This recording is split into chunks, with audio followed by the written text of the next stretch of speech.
Bem, gente, então agora a gente vai começar a falar sobre sistemas de equações lineares. Vou falar um pouco da sua definição e uma interpretação geométrica de forma bem breve, só para a gente entender um pouco melhor do que ocorre quando a gente está resolvendo um sistema de equação linear. Tá? Então, antes mesmo de falar de sistema de equação, é bom a gente falar o que é uma equação linear. Então, quando a gente fala de um sistema, de uma equação linear em n variáveis, x1, x2 até aí xn, é uma equação na forma a1x1 mais a2x2 mais assim por diante até anxn igual a b. E esses fatores a1, a2, an e b são constantes reais. Tá? Então essa é uma equação linear, vai ter essa forma. Então, por exemplo, 3x mais 5y menos z igual a 11 é uma equação linear.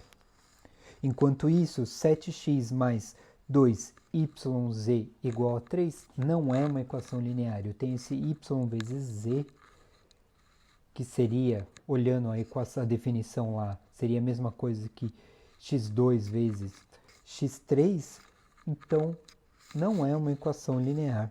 Da mesma forma que eu tenho x² mais y² igual a 9, por ter esse quadrado, eu não tenho uma equação linear. Pensando na definição ali, esse terceiro exemplo seria a mesma coisa que eu fazer x1 vezes x1 mais x2 vezes x2 igual a 9. Tá certo? Então, agora que a gente já definiu o que é uma equação linear, a gente pode falar de equações, de um sistema de equações lineares ou simplesmente um sistema linear. Vai ser um conjunto de m equações lineares com n variáveis. Tá? Então, o meu número de equações não precisa ser igual ao meu número de variáveis. Tá? Então, a gente vai ter aí a minha primeira equação, a11 x1 mais a12 x2, mais assim por diante, mais a1 nxn igual a b1. Depois eu tenho a minha segunda equação, vai ser a21 x1 mais a22 x2 até a2n xn igual a b2. E assim por diante até a minha última equação, que vai ser a m1 x1 mais a m2 x2 até a mn xn igual a bn. Tá? Então, da mesma forma que a gente tinha antes, agora a gente vai ter esse AIJ e BK, eles são constantes reais, e o I e o K eles vão de 1 até M, e o X e o J vai de 1 até N. Então, veja agora essa definição da equação dos sistemas lineares. Tá? Olha esses coeficientes, eles são bem conhecidos com a gente, né? Quando a gente estudou matriz, a gente escrevia as matrizes exatamente, cada elemento da matriz, de uma matriz era escrito exatamente com esses índices, né? Não à toa, tá? Então, pensando nisso e pensando numa multiplicação de matriz, a gente pode reescrever essa definição de sistemas como uma matriz. Então, esse meu sistema de m equações pode ser escrito dessa forma, uma matriz A11, A21 até AM1, depois na segunda coluna A12, A22 até AM2, e ali na minha última coluna eu tenho A1n, A2n até AMn. Tá? Então essa matriz ela é multiplicada por uma matriz coluna x1, x2 até xm, e a multiplicação delas vai resultar numa outra matriz coluna b1, b2 até bm. Tá? A gente pode representar isso simplesmente como ax igual a b. Então veja que essas matrizes elas são uma equação, ela é uma equação linear. A diferença é que em vez do A ser simplesmente uma constante, o A agora é uma matriz cheias de constantes. O meu x, em vez de ser só uma variável, são várias variáveis, é uma matriz coluna de variáveis. E o b, em vez de ser uma constante, é uma matriz coluna de constantes. Tá bom? Então essa é a nossa definição. Como eu disse no começo do vídeo, antes de a gente ver como se resolve isso, vamos fazer uma interpretação geométrica do que o que a gente faz quando a gente está resolvendo um sistema, tá?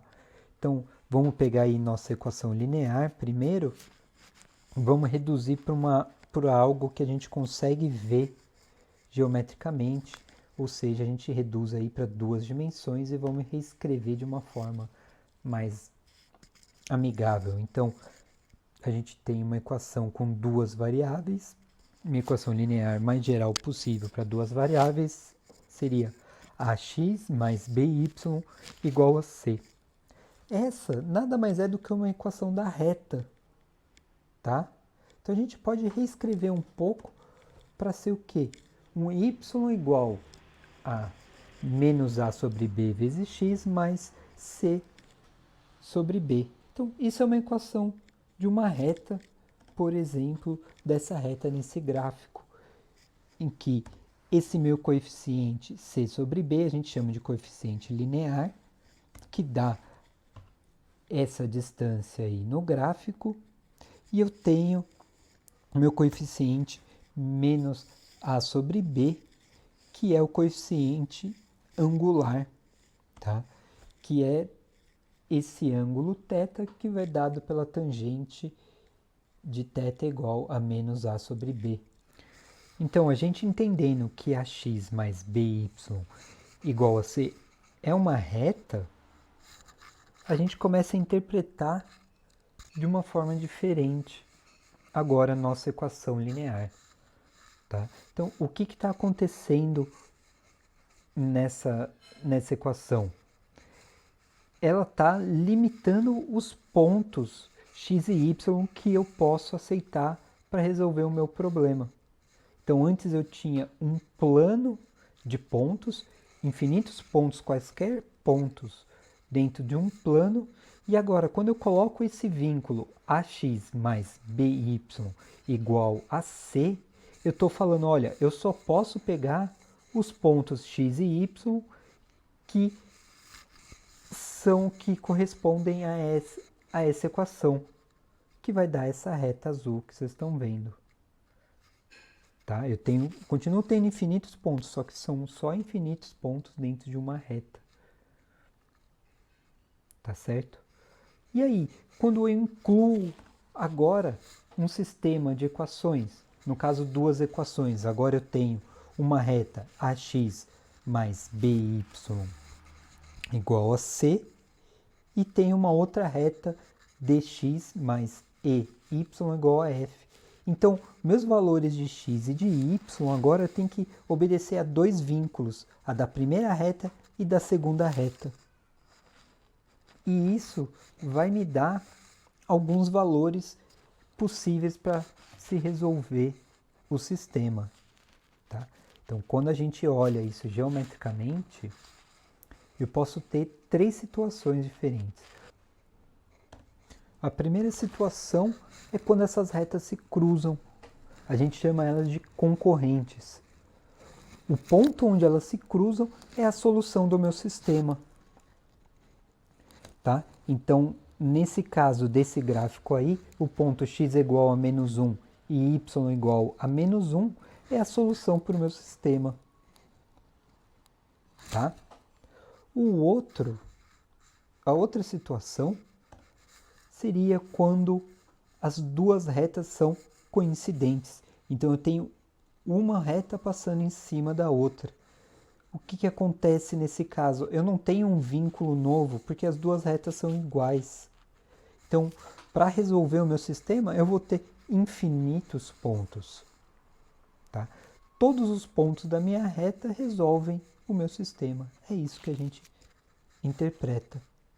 E a terceira situação vem quando as retas são paralelas. veja que eu nunca vou ter um ponto que satisfaça tanto a reta 1 quanto a reta 2. Então, nesse caso, o meu sistema não tem solução nenhuma. Tá? Então, quando as retas são concorrentes, eu tenho um ponto que satisfaz as duas retas. Quando elas são coincidentes, todos os pontos satisfazem o meu vínculo. Quando elas são paralelas, nenhum dos pontos elas satisfazem. Tá bom? Então essa é uma outra interpretação de como a gente pode resolver um sistema de equações. Quando a gente tem duas dimensões, isso é fácil até de ver e as situações são poucas. Agora, por exemplo, quando a gente passa para mais uma dimensão, tá? Então a gente tem uma equação linear que é dada por ax mais by mais cz igual a d. Então eu vou ter três equações, por exemplo, ax mais by mais cz igual a d, e x mais fy mais gz igual a h, e ix mais jy mais kz igual a l. Tá? Então veja aqui que eu tenho três planos, tá? E o meu sistema ele pode ter uma solução quando esses três planos se coincidem.